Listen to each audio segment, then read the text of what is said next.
Hey folks, welcome back to the series on beginning gardening that we've been doing. Of course, we've covered motivation and location, and today we're going to talk about selection. Kind of rhymes, don't it? So we're going to talk about seeds, what kind of seeds to plant, or plants to buy. So it's not that complicated, but first thing I want to talk about is there's no such thing as GMO vegetable seeds.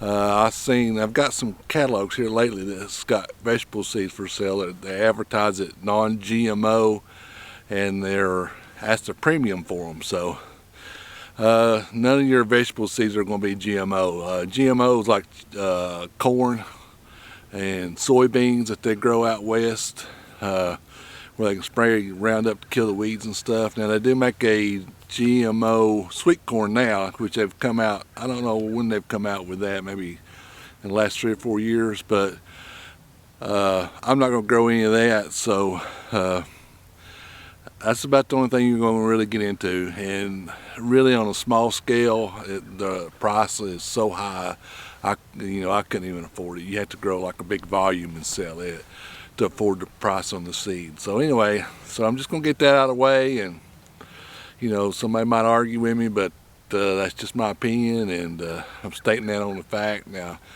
there is a difference. There is hybrid vegetable seeds and heirloom, which heirloom is kind of like an open pollinated. It's like you can save the seeds and plant next year. Hybrid is a cross between two open pollinated or two heirloom seeds. Kind of like, you have these Labradoodle dogs now. You take two different kinds of dogs and you breed them, you get a furry dog that don't shed. You know how they so that's kind of like a hybrid vegetable seed. And I mainly only grow hybrids. I used to grow heirloom, and the production on heirloom is so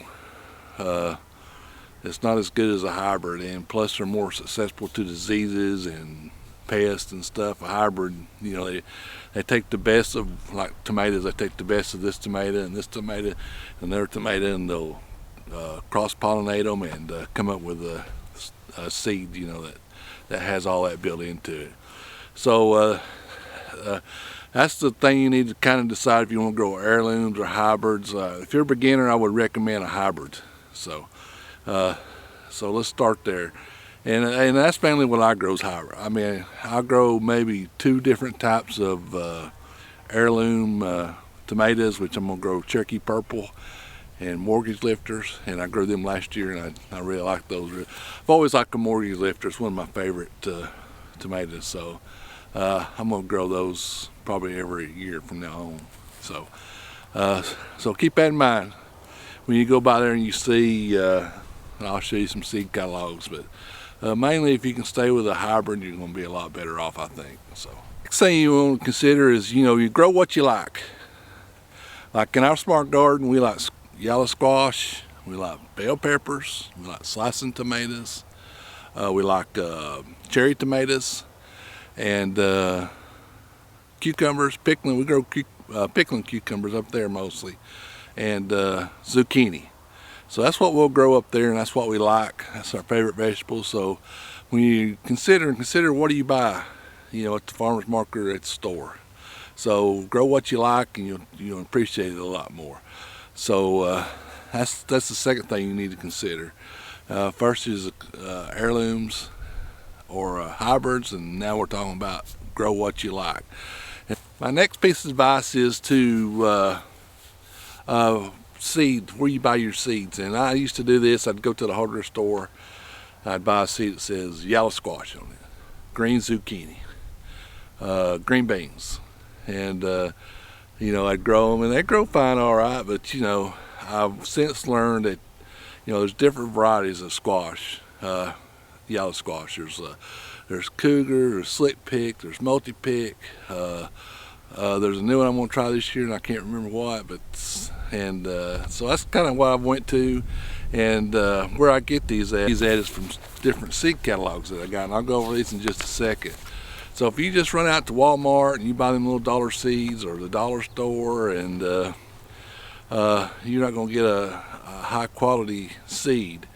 And let's talk about squash. I'd buy that old squash at the hardware store. It's called yellow squash, and it's not virus protected. So if you see the squash with the bumps all over it, that's some kind of virus that gets in there. So I get a squash that's not susceptible to that virus, like a smooth pick and slick pick. It's real nice, and it's easy to, it keeps that old virus off of there. It makes a better product. And so that's what you need to consider. I'm not saying if that's the only choice you got, just go for it. Tractor Supply is a little bit better seed selection. Home Depot, maybe Lowe's didn't have nothing last year that I would have bought seed wise. So Home Depot was pretty good. Home Depot, yeah. And Tractor Supply, if you had those. I have tried Walmart, and I'm just not having any luck with Walmart. I've tried the dollar store, them dollar seeds, they ain't no good. So I would stay away from them if it was me, and I'd go with a high quality seed company. And that's what you need to start planting now, because garden season is coming on. It's like, coming right at us like a freight train.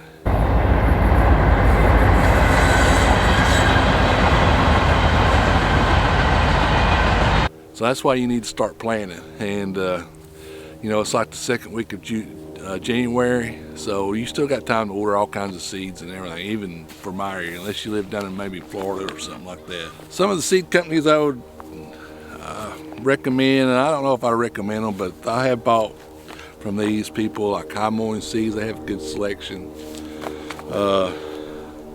Seeds and Such, I did order some seed from them this year, and they usually give you some free stuff. Tomato Growers, they've got a good selection of seeds, but I haven't had very good luck with them germinating, so I don't really grow that much from them or try. And Baker's Creek, Baker's Creek's got free shipping, and they're mostly heirlooms. Only I really buy them is a couple of varieties of pepper, but they have just about anything you want in here. And it's all heirloom stuff. So, and they got some really good pictures. And if I was starting out, I might start right here and kind of look through this and buy my seed from them, because they're free shipping, or the High Mowing Seeds. This one, they're out of Vermont, and I mean, they've got a ton of stuff in here, and they all got pictures too. They're shipping, it's free shipping over $200, so I don't think you're gonna buy that much on a small garden. Let's see what it is. So $10 to $25 is $7.95 on shipping, which is kind of high, but not really for this day and age. So that's my advice. If you're going to, if you got time, get some high quality seeds from a high quality seed company. And this is not the only high quality seed companies out there. There's probably, 20, 25, or 30 or 50, I don't know. I get seed catalogs all the time. I got one the other day, mainly I kind of look through them and look at the prices and the shipping, and if it ain't no good, I throw them away. So, pick one out that you like, kind of go through it, or several. I order from mainly like 3 or 4 different seed companies, so, I spread it out and I get what I want there that way. So, get you some high quality seeds, and you'll have good production, you'll have a lot better vegetables. Now, as far as your plant selection, like your peppers, if you want to go with the peppers, I would buy a 6-pack, and I did this last year from our little garden. I got those at Lowe's, and they're Bonnie plants. That's the big thing in our area is Bonnie plants, and they're really good plants. They can be pricey, but I bought them on sale, and I think it was $2.50 or $3 for a 6-pack, and so you can kind of check, wait and find a sale on those if you have a coupon or something. So like those, you want to buy a plant, and your tomatoes, you want to buy plants. Now I grow my own plants, and I put those up there last year, but you can go to a Home Depot or a good hardware store and get some good plants to put in there, like a good tomato plant. And I would go with a hybrid tomato plant and a hybrid pepper plant too. So, and That'd make your life a lot easier. As far as tomatoes, this is my next thing. You want to grow stuff that is compact. If you're in a small space or even in a raised bed, you want to get stuff that's compact. Like if you're going to grow green beans, like we growed, I think 12 feet row feed of green beans, and that she even canned down them, I believe. So you can grow quite a bit in there, but in that compact of space, you do not want a pole bean. You want a bush bean because it's more compact. You know, it's not going to get much bigger than this, and you're going to have good production out of it. You probably get 2 or 3 pickings out of it. So you want to keep your space, your plant selection. That's the next thing. When you select your plants, you want to get a compact plant like a bush bean or a green bean. Peppers are pretty, don't matter about those so much. Squash will absolutely spread out depending on the variety, so you need to check on that. And I know Burpee has come out with a vertical squash that will grow up instead of out. So I think I'm gonna order. I'm not a big Burpee seed fan, but I am gonna order those seeds to try them in that up there, and we'll see how they do this year. So, but they do make compact squash plants, and I think a super pick is a good one. So you know, check some of that out, and it'll tell you in the description whether it's compact or not.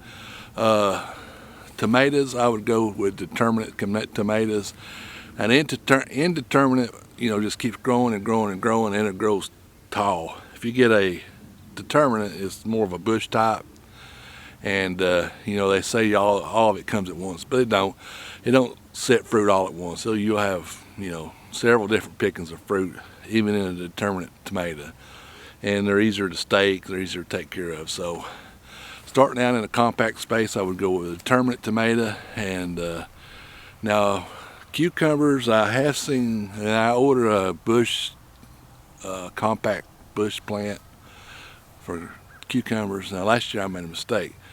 I just put I had some regular cucumber plants, so I put them up there and they took over the garden. So this year I was going to go vertical with those, put a piece of wire, or not a wire, but like a fence panel or a cattle panel, and let them go up that, up there in my little garden. So keep that in mind. Now cucumber will, depending on it, it'll go everywhere and it'll take over, and it actually choked down some of my tomatoes, you know, before we got it out of there. So zucchini really spreads out. I haven't really found a compact zucchini. I'm not saying it's out there, I just haven't found it, or haven't looked that close. So keep that in mind. Whatever you decide to grow, look for compact plants, and you'll get you can grow them closer together, and you'll get more production, and you'll be more satisfied at the end of the year. So I think that's all I got on that. If you have any questions, you can leave a comment. This is probably the last video we'll have where we're in the planting stages, and we'll start getting started planting and amending and tilling and all that stuff. So probably in a couple of weeks, probably we'll start doing that. So depends on the weather. And I know next week it's supposed to be bitter cold here, like a high for in the 20s. So I won't be doing none of that next week. So I will be getting into weed control and how we can suppress our weeds where you don't have to worry about it that much when we start prepping the soil and everything. And even in a raised bed or a container is not going to be as weedy. They ain't going to have no problem with it. Raised bed, you're not going to have much problems. If you go underground, you're going to have a problem, and I'm going to show you how to get around all that. So I hope you liked the video. If you have any questions, you can leave a comment down below. Send me an email. We have lives every Monday night at 8 o'clock. You can go on there and type out a little question, and we usually answer it, and we enjoy doing that. So every Monday night we have a live. So it'll be this Monday night at 8 o'clock. Time you see this on Saturday. But we enjoy doing that, and if you have a question that you can't wait, or if you want to talk to me live in person, you can go to do that live and chat with me. So, but I will answer all comments, emails. I do all that personally. I don't have no big staff or nothing. So my goal here is to help you be successful in your garden enterprises, and I want you to have a nice journey and enjoy yourself and get outside and work the ground, and you'll see at the end of the year when you're eating that produce, how rewarding it is. So, and you know, it's going to relieve a lot of stress too. So that's my main goal. I want everybody to have a good time and grow a nice garden. So and let's keep it stress free. So I know how it is. When I first did it, you know, the weeds took over. I didn't realize you had to weed and all that stuff, and water, and we'll go over all that. So I want you to be successful. If you're successful and I'm successful, and I feel like I've had a good series here on YouTube. So anyway, appreciate everybody watching. Appreciate all my subscribers. Hit that subscribe button. Give us a thumbs up. Support your local farmer. I'll see you Monday night at 8 o'clock p.m. on the live. And come join us. We have a lot of fun doing that. I have a co-host with me. That's my other half. And we get on there and we have quite a bit of fun. So come see us. Appreciate it. And I'll see you down here on the farm in the next video.